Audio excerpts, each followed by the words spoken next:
یاسین، قسم ہے قرآن کی جو حکمت سے بھرا ہوا ہے۔ اے محمد صلی اللہ علیہ وآلہ وسلم، بے شک تم پیغمبروں میں سے ہو، سیدھے رستے پر۔ یہ خدائے غالب اور مہربان نے نازل کیا ہے تاکہ تم ان لوگوں کو جن کے باپ دادا کو متنبع نہیں کیا گیا تھا متنبع کر دو۔ وہ غفلت میں پڑے ہوئے ہیں، ان میں سے اکثر پر اللہ کی بات پوری ہو چکی ہے، سو وہ ایمان نہیں لائیں گے۔ ہم نے ان کی گردنوں میں طوق ڈال رکھے ہیں اور وہ تھوڑیوں تک پھنسے ہوئے ہیں تو ان کے سر الل رہے ہیں، اور ہم نے ان کے آگے بھی دیوار بنا دی اور ان کے پیچھے بھی، پھر ان پر پردہ ڈال دیا تو یہ دیکھ نہیں سکتے۔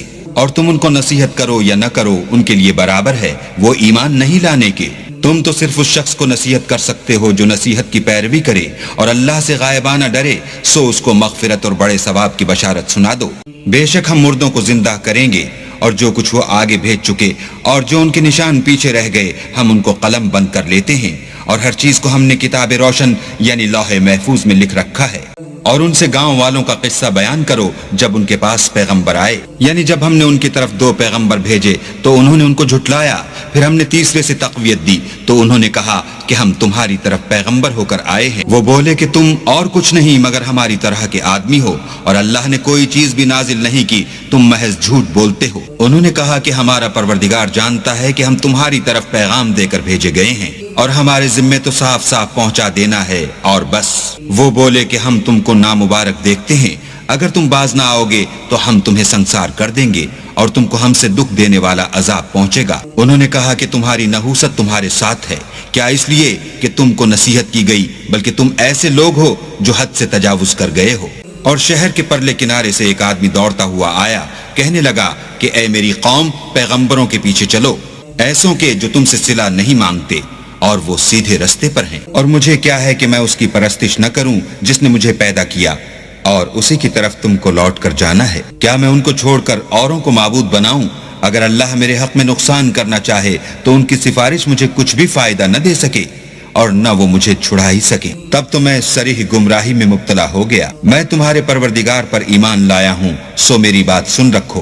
حکم ہوا کہ بہشت میں داخل ہو جا، بولا کاش میری قوم کو خبر ہو کہ اللہ نے مجھے بخش دیا اور عزت والوں میں کیا، اور ہم نے اس کے بعد اس کی قوم پر کوئی لشکر نہیں اتارا، اور نہ ہم اتارنے والے ہی تھے۔ وہ تو صرف ایک چنگھاڑ تھی آتشی، سو وہ اس سے ناگہاں بجھ کر رہ گئے۔ بندوں پر افسوس ہے کہ ان کے پاس کوئی پیغمبر نہیں آتا مگر اس سے تمسخر کرتے ہیں۔ کیا انہوں نے نہیں دیکھا کہ ہم نے ان سے پہلے بہت سے لوگوں کو ہلاک کر دیا تھا، اب وہ ان کی طرف لوٹ کر نہیں آئیں گے، اور سب کے سب ہمارے روبرو حاضر کیے جائیں گے۔ اور ایک نشانی ان کے لیے زمین مردہ ہے کہ ہم نے اس کو زندہ کیا اور اس میں سے اناج اگایا، پھر یہ اس میں سے کھاتے ہیں، اور اس میں کھجوروں اور انگوروں کے باغ پیدا کیے اور اس میں چشمے جاری کر دیے تاکہ یہ ان کے پھل کھائیں، اور ان کے ہاتھوں نے تو ان کو نہیں بنایا، تو پھر کیا یہ شکر نہیں کرتے؟ وہ اللہ پاک ہے جس نے زمین کے نباتات کے اور خود ان کے اور جن چیزوں کی ان کو خبر نہیں سب کے جوڑے بنائے۔ اور ایک نشانی ان کے لیے رات ہے کہ اس میں سے ہم دن کو کھینچ لیتے ہیں تو اس وقت ان پر اندھیرا چھا جاتا ہے،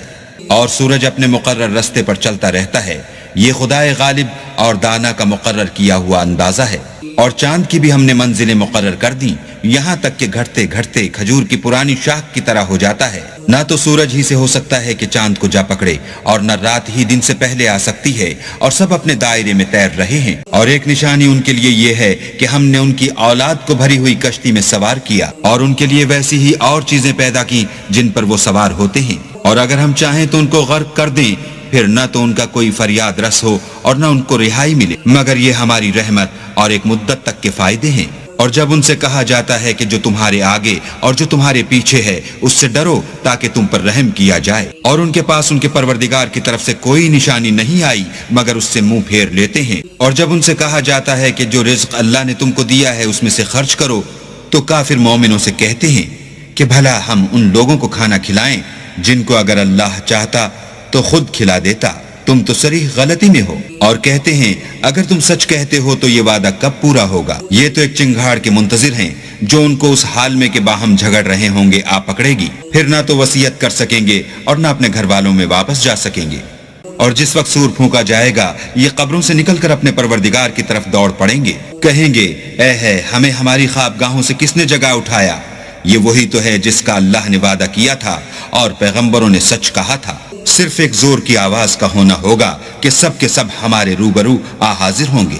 اس روز کسی شخص پر کچھ بھی ظلم نہیں کیا جائے گا اور تم کو بدلہ ویسا ہی ملے گا جیسے تم کام کرتے تھے۔ اہل جنت اس روز عیش و نشاط کے مشغلے میں ہوں گے، وہ بھی اور ان کی بیویاں بھی سایوں میں تختوں پر تکیے لگائے بیٹھے ہوں گے، وہاں ان کے لیے میوے اور جو چاہیں گے موجود ہوگا۔ پروردگار مہربان کی طرف سے سلام کہا جائے گا، اور گناہگارو تم آج الگ ہو جاؤ۔ اے آدم کی اولاد، ہم نے تم سے کہہ نہیں دیا تھا کہ شیطان کو نہ پوجنا، وہ تمہارا کھلا دشمن ہے، اور یہ کہ میری ہی عبادت کرنا یہی سیدھا رستہ ہے۔ اور اس نے تم میں سے بہت سی خلقت کو گمراہ کر دیا تھا، تو کیا تم سمجھتے نہیں تھے؟ یہی وہ جہنم ہے جس کی تمہیں خبر دی جاتی تھی۔ سو جو تم کفر کرتے رہے ہو اس کے بدلے آج اس میں داخل ہو جاؤ۔ آج ہم ان کے منہوں پر مہر لگا دیں گے، اور جو کچھ یہ کرتے رہے تھے ان کے ہاتھ ہم سے بیان کر دیں گے، اور ان کے پاؤں اس کی گواہی دیں گے۔ اور اگر ہم چاہیں تو ان کی آنکھوں کو مٹا کر اندھا کر دیں، پھر یہ رستے کو دوڑیں تو کہاں دیکھ سکیں گے؟ اور اگر ہم چاہیں تو ان کی جگہ پر ان کی صورتیں بدل دیں، پھر وہاں سے نہ آگے جا سکیں اور نہ پیچھے لوٹ سکیں۔ اور جس کو ہم بڑی عمر دیتے ہیں تو اسے خلقت میں اوندھا کر دیتے ہیں، تو کیا یہ سمجھتے نہیں؟ اور ہم نے ان پیغمبر کو شعر گوئی نہیں سکھائی، اور نہ وہ ان کو شایع ہے۔ یہ تو محض نصیحت اور صاف صاف قرآن پرز حکمت ہے، تاکہ اس شخص کو جو زندہ ہو ہدایت کا رستہ دکھائے اور کافروں پر بات پوری ہو جائے۔ کیا انہوں نے نہیں دیکھا کہ جو چیزیں ہم نے اپنے ہاتھوں سے بنائیں ان میں سے ہم نے ان کے لیے چار پائے پیدا کر دیے، اور یہ ان کے مالک ہیں، اور ان کو ان کے قابو میں کر دیا، تو کوئی تو ان میں سے ان کی سواری ہے اور کسی کو یہ کھاتے ہیں، اور ان میں ان کے لیے اور فائدے اور پینے کی چیزیں ہیں، تو کیا یہ شکر نہیں کرتے؟ اور انہوں نے اللہ کے سوا اور معبود بنا لیے ہیں کہ شاید ان سے ان کو مدد پہنچے، مگر وہ ان کی مدد کی ہرگز طاقت نہیں رکھتے، اور وہ ان کی فوج ہو کر حاضر کیے جائیں گے۔ تو ان کی باتیں تمہیں غمناک نہ کر دیں، یہ جو کچھ چھپاتے اور جو کچھ ظاہر کرتے ہیں ہمیں سب معلوم ہے۔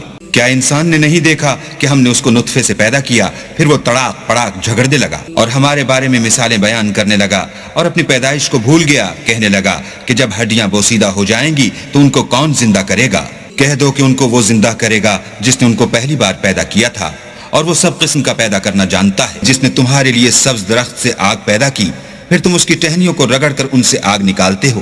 بھلا جس نے آسمان اور زمین کو پیدا کیا، کیا وہ اس بات پر قادر نہیں کہ ان کو پھر ویسے ہی پیدا کر دے؟ کیوں نہیں؟ اور وہ تو بڑا پیدا کرنے والا اور علم والا ہے۔ اس کی شان یہ ہے کہ جب وہ کسی چیز کا ارادہ کرتا ہے تو اس سے فرما دیتا ہے کہ ہو جا، تو وہ ہو جاتی ہے۔ وہ ذات پاک ہے جس کے ہاتھ میں ہر چیز کی بات چاہت ہے، اور اسی کی طرف تم کو لوٹ کر جانا ہے۔